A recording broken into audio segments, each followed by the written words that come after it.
Hello everyone. तो यहाँ पर हम बात करने जा रहे हैं आज के कौन कौन से क्वेश्चंस हैं जिन्हें हम यहाँ पे देखेंगे, जो करंट अफेयर बेस्ड हैं, जिनमें 5 MCQ को हम देखेंगे। इसके अतिरिक्त हम देखेंगे 2 मुख्य परीक्षा संबंधी आंसर्स को। मेरा नाम दिवस द्विवेदी है और मैं घटना सूत्र की इस खूबसूरत पहल में आप सभी का स्वागत करता हूँ। और हम शुरुआत करते हैं आज के पहले प्रश्न से, जो बात कर रहा है इजराइल की वर्तमान सैन्य रणनीति के बारे में कथन पर विचार कीजिए। तो आपको पता है इजराइल की जो सैन्य रणनीति है, आपको पता है इजराइल की और हमास के बीच में युद्ध चल रहा है, इजराइल हमास के बीच में, जिसमें आपको पता है गाजा स्ट्रिप पर इजराइल ने लगातार बम्बार्डमेंट करके इजराइल के जो हमास की एसेट्स उनको नष्ट किया है। लेकिन इस संबंध में बहुत सारी जो अस्पताल हैं, स्कूल हैं, वह भी नष्ट हो गए। तो वहाँ पे जो मानवीय चुनौतियाँ हैं निकल कर सामने आ रही हैं। इस संबंध में आर्टिकल आया था, उस संबंध में यहाँ प्रश्न है। तो जिसके मैं पहले स्टूडेंट बात कर रहा है क्या कि इजराइल के आक्रमण केवल हमास की सैन्य क्षमताओं को नष्ट करने का उद्देश्य नहीं, बल्कि मानवीय सहायता मार्गों पर नियंत्रण प्राप्त करने का उद्देश्य भी है। तो यह स्टेटमेंट यहाँ पर बात कर रहा है और स्टेटमेंट यहाँ पर सही है। इजराइल का जो उद्देश्य है एक ऐसे मार्गों पर भी कंट्रोल प्राप्त करना जिससे कि हमास को कोई कंट्रोल ना दे पाए या हमास को कोई मानवीय सहायता में न मिल पाए। दूसरा, आक्रमण को आंशिक रूप से हमास के साथ चल रहे शांति वार्ताओं के कारण स्थगित किया गया है। यह भी स्टेटमेंट जो है वो गलत है, क्योंकि आप देखें ऑपरेशन को अमेरिकी जो राष्ट्रपति ट्रंप है उनका जो एशिया दौरा हुआ है, उस वजह से ट्रंप का जो एशिया दौरा हुआ उस वजह से अगर देखें ट्रंप के दौरे की वजह से इस जो ऑपरेशन को कहीं ना कहीं स्थगित किया गया है। फिर तीसरा स्टेटमेंट यहाँ पे बात कर रहा है कि जो इजराइल है उसने योजना बनाई कि ऑपरेशन के लिए गिदियोन बटालियन और चैरियट्स यूनिट को जैसी इकाइयाँ तैनात की। तो इसके बाद संबंध में आप देखेंगे इजराइल ने गिदियोन बटालियन चैरियट यूनिट जैसी सहयोग तैनात की, ये बात एकदम सही है। तो इस तरह से केवल 2 स्टेटमेंट यहाँ पर सही हो जाता है। कथन 2 यहाँ पर देखेंगे गलत हो जाएगा, क्योंकि शांति वार्ता ट्रंप की वजह से हुई, ना कि अगर जो अभी आंशिक रूप से आक्रमण पर जो रुका है वो ट्रंप की वजह से रुका है। दूसरा प्रश्न बात करें अमेरिका भारतीयों के बारे में निम्नलिखित कथनों पर विचार कीजिए। कल आर्टिकल आया था, इसमें बात कर रहा था किस तरह से प्रवासी भारतीय जो है देखें यूएस में 5 मिलियन के आसपास रहते हैं और उनमें से ज़्यादातर अगर आप देखेंगे जो $1,10,000 से ज़्यादा की इनकम अर्जित करते हैं, वो चाहे शिक्षा के क्षेत्र में हो, फिर चाहे अगर आप देखें स्वास्थ्य के क्षेत्र में हो, और भारत में अच्छे रेमिटेंस का योगदान देते हैं। 1965 के बाद जिस तरह से गिरमिटिया मजदूर हो, बाद में अगर आप देखेंगे जो 1991 के बाद जो IT प्रोफेशनल्स हैं उनका पलायन हुआ अमेरिका की तरफ, तो उससे यहाँ पर अच्छी खासी जनसंख्या यहाँ पर लोगों की हो गई। फिर हम बात करते हैं यहाँ पर, उसमें जो पहला स्टेटमेंट है बात करता है कि लगभग 69% अमेरिकी भारतीय प्रवासी हैं। तो यहाँ पे ये बात हो रही है क्या 69% अमेरिकी भारतीय प्रवासी हैं। दूसरा यहाँ पे क्या बात हो रही है कि अमेरिकी भारतीयों का औसत घरेलू आय $1,19,000 है। तो ये दोनों स्टेटमेंट यहाँ पर सही है। अमेरिकी भारतीयों के पास एशियाई समूहों में सबसे अधिक बैचलर डिग्री है, यहाँ पे ये स्टेटमेंट गलत है। ताइवान अमेरिकियों के पास अगर आप देखें बैचलर डिग्री सबसे ज़्यादा है, 83% है। अमेरिकी भारतीयों के पास 77% है। तो अमेरिकी भारतीय सेकंड रैंक पर आते हैं। तो इस संबंध में यहाँ पर हमने देखा। अगर हम बात करें तीसरा प्रश्न की, तो कथन है यहाँ पर, हम देखेंगे कथन क्या कह रहा है कि अमेरिका ने घरेलू प्रतिभा को विदेशी जन्मे वैज्ञानिकों से अधिक प्राथमिकता देकर वैश्विक वैज्ञानिकों के नेतृत्व बनाए रखा है। ये यहाँ पे बात कर रहा है। दूसरा, अमेरिका नोबेल पुरस्कार विजेताओं का बड़ा हिस्सा विदेशी जन्मे हैं, जो अमेरिकी नवाचार में अप्रवासन योगदान को दर्शाता है। तो देखिए यहाँ पे आर तो सत्य है, कारण सत्य है, लेकिन ये यहाँ पे असत्य है। अमेरिका ने घरेलू प्रतिभा को प्राथमिकता देने के बजाय वैश्विक प्रतिभा को आकर्षित करने की तरक्की की है। मतलब अगर आप देखें तो घरेलू प्रतिभा की जगह जो विदेशी जो वहाँ पे लोग गए उन्होंने जो मेहनत की उसके बजाय ज़्यादा तरक्की यहाँ पर देखने को मिल रही है, जो वैश्विक प्रतिस्पर्धा की वजह से। तो यहाँ पर कौन सा कथन सही है, यहाँ पे कथन डी। अगर देखिए ए गलत है लेकिन आर सही है। प्रश्न क्रमांक 4 बात कर रहा है 16वां वित्त आयोग के बारे में। तो वित्त आयोग के बारे में आपको पता होना चाहिए 280 के तहत वित्त आयोग का गठन किया जाता है। और इसमें अगर देखिए प्रावधान ये होता है केंद्र व राज्य के बीच जो करों का बंटवारा होना चाहिए।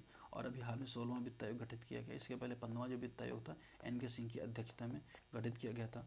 फर्स्ट जो वित्त कमीशन है वित्त आयोग बना था KC योगी की अध्यक्षता में गठित किया गया था। तो इस तरह से आप देखेंगे जो वित्त आयोग गठित किया जाता है। और वर्तमान में मुद्दा ये है कि जो राज्य व केंद्र चाहते हैं कि इनकी जो हिस्सेदारी है 50-50 होनी चाहिए। जहाँ पे 15वें वित्त आयोग ने 41% राज्यों को पैसा दिया था, 14वें वित्त आयोग ने 42% हिस्सा राज्यों को दिया था। और 1% घटा के इसलिए दिया कि 1% लद्दाख के लिए और जम्मू कश्मीर के लिए रिजर्व किया गया था। तो यहाँ पर प्रावधान इस बार मांगे 50% दिया जाना चाहिए। अब यहाँ पे स्टेटमेंट के भाग में विभाज्य कर कुल 50% तक हिस्सा मांगा है। तो ये बात एकदम सही हो जाएगी, यहाँ पर कोई गलत स्टेटमेंट नहीं है। दूसरा, भारत के राज्यों को सार्वजनिक खर्च का लगभग 60% हिस्सा। तो खर्च अगर राज्य 60% कर रहे हैं तो कुल राज्य के हिस्सा भी ज़्यादा होना चाहिए, 32% ही राजस्व है। तो उस संबंध में यहाँ पे बात हो रही है। तो ये दोनों स्टेटमेंट सही है। 15वें वित्त आयोग में राज्य हिस्से को 42% से घटाकर 41% कर दिया गया था। तो यहाँ पर ये जो तीसरा स्टेटमेंट है, अगर आप देखें ये बात एकदम सही है, 15वें वित्त आयोग में 42% घटा के 41, तो तीनों स्टेटमेंट यहाँ पर सही हो जाता है। फिर हम बात करेंगे प्रश्न क्रमांक 5 के बारे में। प्रश्न क्रमांक 5 बात कर रहा है किसके बारे में, कथन क्या कह रहा है, कथन हम देखें तो बात कर रहा है यहाँ पर, कथन के बारे में देखें तो बात कर रहा है खेलो इंडिया युवा खेलों का उद्देश्य केवल उभरते हुए वैश्विक खेलों जैसे वुशु, सेपक ताकराव को बढ़ावा देना है। वहीं कारण क्या है, पारंपरिक खेल जैसे गटका, मलखम, योगासन भी खेलो इंडिया गेम का हिस्सा है। अब इस स्टेटमेंट में अगर आप देखें तो ये तो गलत है, खेलो इंडिया का उद्देश्य केवल उभरते वैश्विक खेलों जैसे का नहीं, बल्कि अगर आप देखें जो घरेलू खेल हैं उनको भी बढ़ावा देना है। लेकिन तो जो दूसरे स्टेटमेंट गटका, मलखम इंडिया खेलों में साथ ही शामिल, तो ये बात सही है। अब देखिए इसके बारे में देखें, जो 5वां खेल यूथ इंडिया गेम्स है वो कहाँ हो रहा है, वो तो देखें बिहार में हो रहा है, ठीक। और इस संबंध में देखें तो जो गटका, मलखम, योगासन जैसे खेल इसमें शामिल किए गए हैं। तो यहाँ पर ये चीज़ देखिए। अगला जो प्रश्न है वो मुख्य परीक्षा संबंधी से हम चर्चा करेंगे। यूक्रेन और रूस के बीच में अगर हम देखें, यूक्रेन रूस के बीच में युद्ध विराम प्राप्त करने में अंतर्राष्ट्रीय कूटनीतिक दबाव की भूमिका का आलोचनात्मक परीक्षण कीजिए, है ना। यह दृष्टिकोण किन चुनौती अवसरों को प्रस्तुत करता है। तो आपको पता है कि यूक्रेन और रूस में अगर आप देखें 2022 से युद्ध चल रहा है, तो इंट्रोडक्शन हम बताएंगे कि बहुत बड़ा, अगर देखें 2022 से मानवीय बहु राजनीतिक संकट चल रहा है। जैसे यूक्रेन वही रूस युद्ध के बारे में जाना जाता है, जहाँ पर सैन्य समाधान काफ़ी हद तक विफल हो चुके हैं और अंतर्राष्ट्रीय कूटनीतिक दबाव से युद्ध विराम को समझौता लाने में मदद कर सकता है। तो यहाँ पे आप इंट्रोडक्शन में इस तरह की भूमिका बता सकते हैं, जहाँ युद्ध की भूमिका भी बताएं आप, साथ ही साथ बताएं कि जो युद्ध है वो किसी भी अगर आप देखिए संघर्ष का परिणाम नहीं होता है, उसे शांति वार्ता के माध्यम से ही समझौता किया जाता है, वार्ता के माध्यम से कार्य किया जाता है। अगर हम देखें मेन बॉडी में देखें तो मेन बॉडी हम पाएंगे कि अंतर्राष्ट्रीय कूटनीतिक दबाव की भूमिका बढ़ी। अगर आप देखें रूस का प्रभाव यहाँ पर बढ़ा है, और उसके बाद देखिए अमेरिकी, यूरोपीय सदस्य देश, चीन जैसे उभरते नेता रूस की आर्थिक, राजनीतिक, सैन्य रणनीति को प्रभावित कर सकते हैं। फिर विश्वास निर्माण की यहाँ पे बात हो रही है कि अंतर्राष्ट्रीय कूट निर्माण में यूक्रेन द्वारा प्रस्तावित 30 दिन का युद्ध विराम रूस के समर्पण की जांच करने और विश्वास निर्माण का प्रयास है। साथ ही साथ देखिए जो बहुपक्षीय संस्थाएं जैसे यूएन की बात करें, साथ ही साथ यूरोपीय यूनियन की बात करें, नाटो की बात करें, क्षेत्रीय देशों की भागीदारी की बात करें, तो आप देखेंगे इसका बढ़ावा यहाँ पे देखने को मिला है और इसकी बढ़त यहाँ पे देखने को मिली है। फिर मध्यस्थता के अवसर के बारे में बात करें तो चीन, तुर्की, चेक गणराज्य जैसे देशों के पक्ष के बीच मध्यस्थता करने के लिए स्थिति को चुना गया है।